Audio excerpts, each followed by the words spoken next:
This channel's content is strictly for educational and informational purpose and does not endorse or promote any form of violence, harm, illegal activities, self-injuries and communal disharmony. Arjun বাবু, আমার একটা জিজ্ঞাসা, অনেকেই প্রশ্ন করছেন যে যে রাজমাতা কনসেপ্টটা এখানে এলো, রাজমাতাকে আপনারা প্রার্থী করলেন, তার গ্রহণযোগ্যতা আছে এখানের মানুষের কাছে? অবশ্যই গ্রহণযোগ্যতা আছে। যার দান এই 0-0 এই শহরে এক ছটাক জমি দেয়নি, 571 কোটি টাকা সম্পত্তির হলফনামা করোনার সময় 50 টাকা কাউকে দেয়নি, এক ছটাক জমি দেয়নি। কোভিডের সময় কোথায় ছিল? কোভিডের সময় কোথায় ছিল? এরা রাজমাতা নয়, এরা বিজেপির কাছে সামাজিক কাজে তার কি ভূমিকা? রাজনৈতিক কোনো ভূমিকা নেই। অর্জুন রাজনৈতিক কাজ না, সামাজিক কাজ। পাকিস্তান ভাগ করে ভারতের অঙ্গভূত করেছিলেন, আপনি দেখেন দাঁড়িয়ে আছেন না? এটা কে বলেছে? কে বলেছে আপনাকে? কে বলেছে? আপনারা কি ইতিহাস লিখবেন? ইতিহাস বিকৃত করাই হচ্ছে এদের ধর্ম। কে লিখেছে ইতিহাস বিকৃত করাটাকে ধর্ম? সেই কারণে সিলেবাস ইতিহাসে চেঞ্জ করতে সংবিধানকে অর্ধেক শেষ করে দিয়েছে। সংবিধান নেই, সংবিধান ওরা মানতে চায় না।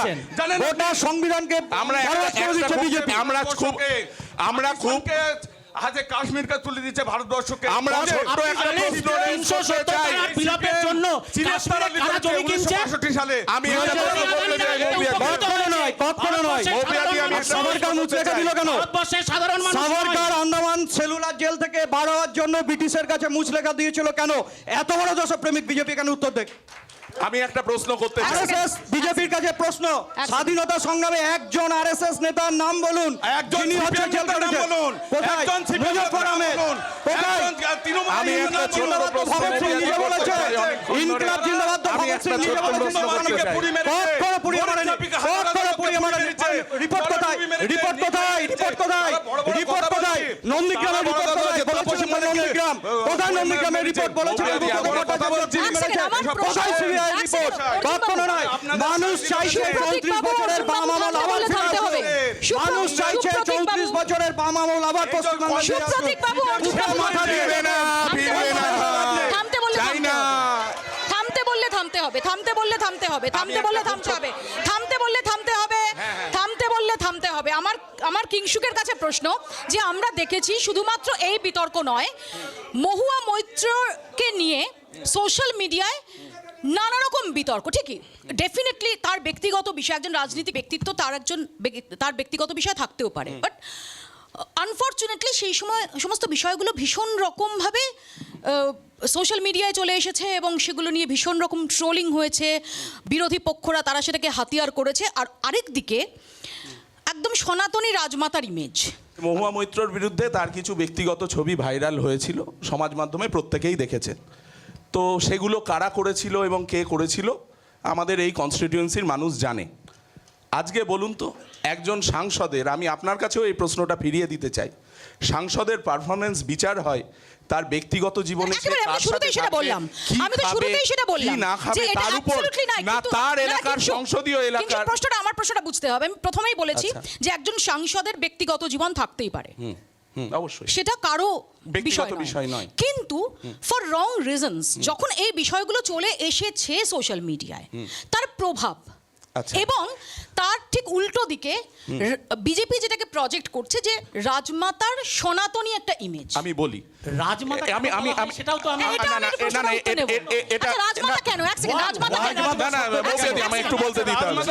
আজকে অর্জুন বাবু, ওনাকে আপনারা বার্ধক্য বলুন, ওনাকে আপনারা বার্ধক্য মধ্যযুগীয় কনসেপ্ট, মধ্যযুগীয় আপনারা কোনো সাময়িকতান্ত্রিক ব্যবস্থায় দেশকে ফিরিয়ে দিচ্ছে।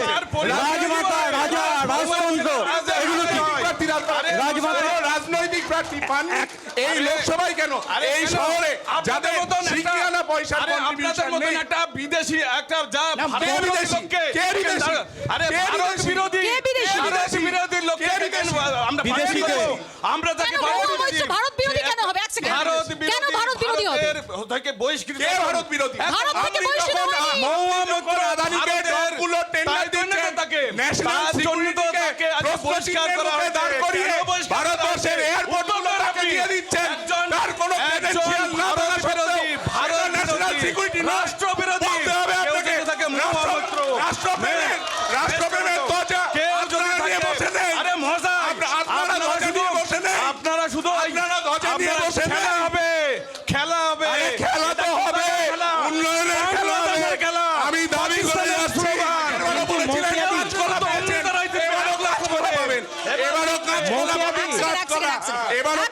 পাবে। মুশকিলটা কি জানেন? মুশকিলটা দীপেন্দু, কিংসুক ভাইকে ভালো লাগছে বিজেপির বিরুদ্ধে এইগুলো লড়াই করছে। দীপেন্দু, এই কৃষ্ণনগরে তো কংগ্রেসেরও একটা ভালো ভালো একটা 22 সালে তোপ ছিল। আমরা 5টা সিট পেয়েছি পৌরসভা নির্বাচনে। হ্যাঁ, সেই জায়গায় রাখতে দাঁড়িয়ে পারোনি বাম সংখ্যা। কংগ্রেস জোট হ্যাঁ, সত্যি এই তো effective ধরে রাখার প্রশ্ন বলছে, উত্তরটা দিয়ে নি। ধরে এখন রাখতে কিংসুক পারোনি। ভাই, এখন কিংসুক ভাই এত সুন্দর ঝগড়া করতে ভালো লাগছে, না, না। কিন্তু ব্যাপারটা কি জানেন? আজকে যে বন্ধু, কালকে সে শুভেন্দু। না না বন্ধু শুভেন্দু সমস্যাটা না। হচ্ছে এই এবং- জায়গায়। এবং- এবং- আজকে না, যে না, বন্ধু, কালকে সে শুভেন্দু। আমাকে এক লাইন বলতে দিতে হবে। আজকে আমাকে মুকুল রায়। আমাকে আজকে মুকুল রায় দেখুন। এখানে বড় বড় কথা অর্জুন বাবুরা, অর্জুন বাবুরা মুকুল রায়কে তুলে আনলো। দিল্লি থেকে দীপেন্দু দা, please, না, মুকুল রায় কোন দলে আছে এখন? আমাকে মুকুল রায় এখন কোন দলে আছে? দাদা, আমাকে একটা কথা বলতে দিন। আমি বলবো অর্জুন বাবুকে আমি প্রশ্ন করব। মুকুল রায় এখন কোন দলে? আমি বলি আপনাদের কৃষ্ণনগর না না আগে অনুব্রতের উত্তর দাও। আরে আমি আপনাকে কৃষ্ণনগর নিয়ে প্রশ্ন করছি, উত্তেজিত হচ্ছেন কেন? আপনি ব্রিজভূষণের উত্তরটা দিন, যে সাক্ষী মালিক সোনার মেয়েকে মলেস্ট করে তারপরে মোদি অমিত শাহ তাকে পাশে বসিয়ে রাখে। আগে ব্রিজভূষণের উত্তরটা দিন, ব্রিজভূষণের উত্তরটা দিন। অর্জুন বাবুকে বলছি সারদা নিয়ে সিবিআই তদন্ত কবে শেষ হবে? শুনবো না। অর্জুন বাবুকে জিজ্ঞেস করছি সারদা নিয়ে সিবিআই তদন্ত কবে শেষ হবে?